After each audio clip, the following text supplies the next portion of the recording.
Hey McGinn, welcome back to a new week of read alouds. Hope everyone enjoyed their weekend and have a good last week before spring break. We are going to continue to celebrate Women's History Month with a reading tonight of I Am Marie Curie. Here we go.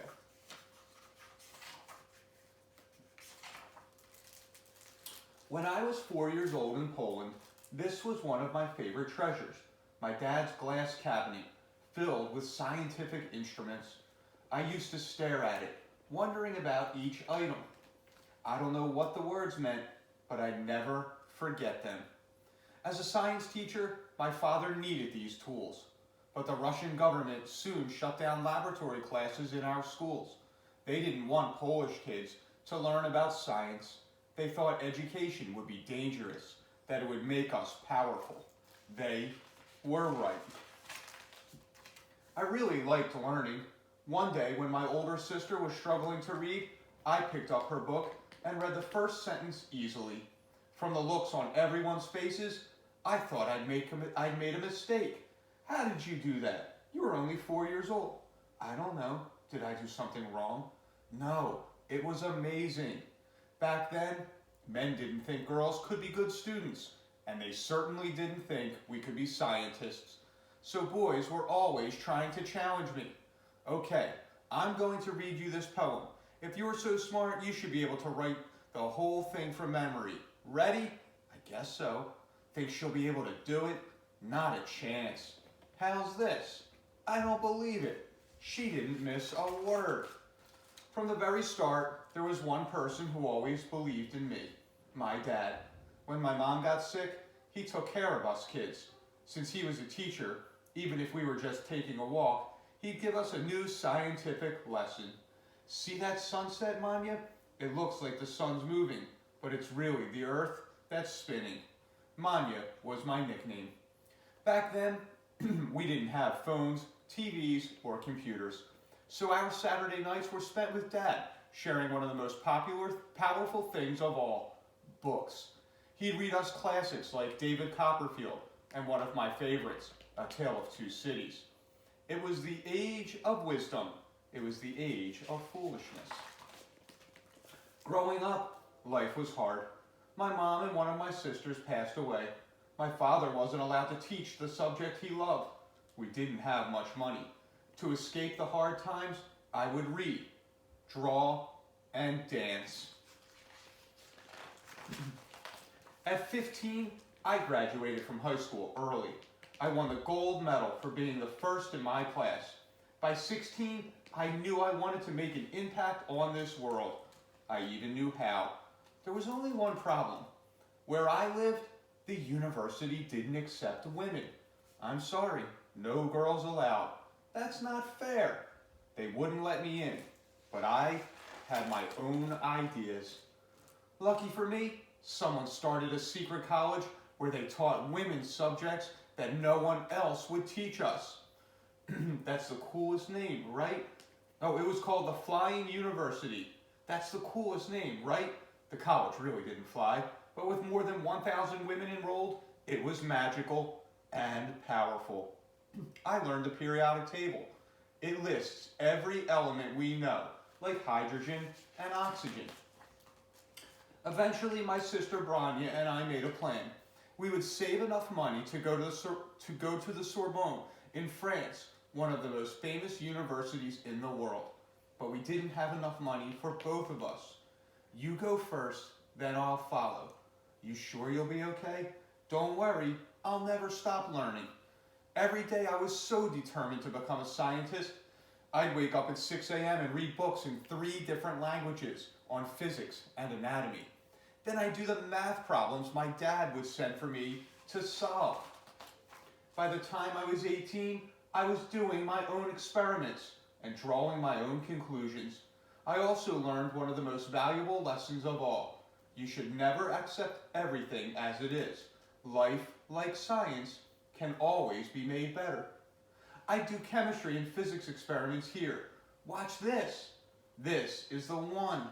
This is the first laboratory I ever had access to, and it was run by my cousin. I had lots of accidents and failures. Making change is never easy. It takes hard work. Finally, when I was 23, my dream came true. I became a student at the Sorbonne. I would dedicate my life to science. I felt like a new person with new power. When I got there, I even signed the registration book differently. Call me by my new name, Marie. Like I said, making change isn't easy. I had to climb 6 flights of stairs to get to my room. It had a tiny stove, and there wasn't much to eat. In the winter, it was so cold that water would freeze in the basin. I'd have to sleep under all my clothes. I know it sounds hard, but it was worth it to be able to study what I wanted. These were some of the best years of my life. The Sorbonne School of Science had 2,000 students. Only 23 were women, and only 2 of us were studying science. I was so nervous during my first exam, I could barely read it. But when the professor announced our scores, Marie Curie is first in her class. In 1893, I got my degree in physics. A year later, I got a second degree in mathematics. Soon after, I got married. To a scientist, of course. This is my husband, Pierre. When we had a daughter, people thought I would spend less time in the lab. But Pierre worked hard to make sure we were equal partners. My dad helped too, by babysitting. Back then, people thought that men were supposed to get jobs and women were supposed to stay home. Again, I had my own ideas. The only thing you're supposed to do is chase what you love. This was my next lab, a crowded, damp storeroom. I started studying a chemical element called uranium. According to my instruments, it's giving off certain rays, which are filled with energy that we can study and use. I made up a new term for it, radioactivity. My husband found my research so exciting, he put aside his own work to join me, and together we discovered 2 brand new elements, polonium and radium. Those ideas based on my research changed the way the world looked at atoms and radioactivity. In 1903, I was nominated, along with my husband and another scientist named Henry Becquerel, for the Nobel Prize in Physics, one of the most prestigious awards in science. I was the first woman to win a Nobel Prize. At first, they incorrectly said it was just the 2 men who did all the work, but Pierre wouldn't accept the prize until they told the truth and gave me credit. Because I was a woman, though, they wouldn't let me address the audience. Eventually, I became the first woman professor at the Sorbonne. Then my lab became the top place in the world for studying radium and measuring radioactivity. We had a staff of 22, plus 20 additional women scientists as volunteers. From there, I won a second Nobel Prize by myself, this time in chemistry. I was the first person to ever receive Nobel Prizes in 2 fields. Then I invented mobile X-ray units to help treat soldiers during World War I. This is my daughter Irene, who also wanted to be a scientist. She used to come with me. She sees you as an inspiration. In the United States, I even got invited to the White House, where President Harding presented me with 1 gram of radium in a locked box. It was worth more than $100,000, a gift from the women in America who collected money so I could continue my work. In my life, I was told that only boys could be educated, only boys should study science, and only boys would win awards. I had other ideas. Don't let anyone limit what you can achieve. It's easy to follow the crowd and do what's been done before, but to forge your own path, you have to be daring. You have to risk failure. That's how you learn. Education is like a magic key. It unlocks knowledge, and with that knowledge, you have power. Today, Marie Curie's findings on radiation are an important part of how doctors treat people with cancer. After she won her second Nobel Prize, no other woman won again for 24 years, until her daughter Irene won it.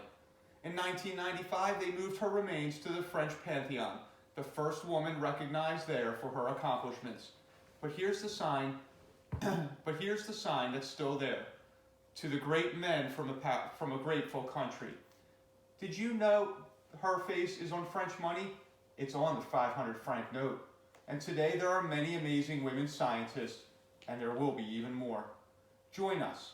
Your experiments and ideas can help change the world. Science taught me to ask questions, to experiment, to fail, to try again, and then try some more. You won't always find the answers you expect, and that's okay. You will find new information, new questions, and new possibilities. I am Marie Curie. I know the power of discovery. So I hope that as we celebrate Women's History Month, that you appreciate what Marie Curie did, that she also went into a field that was brand new for women, and she broke down barriers, and that's what it's all about, kids. I'll see you soon.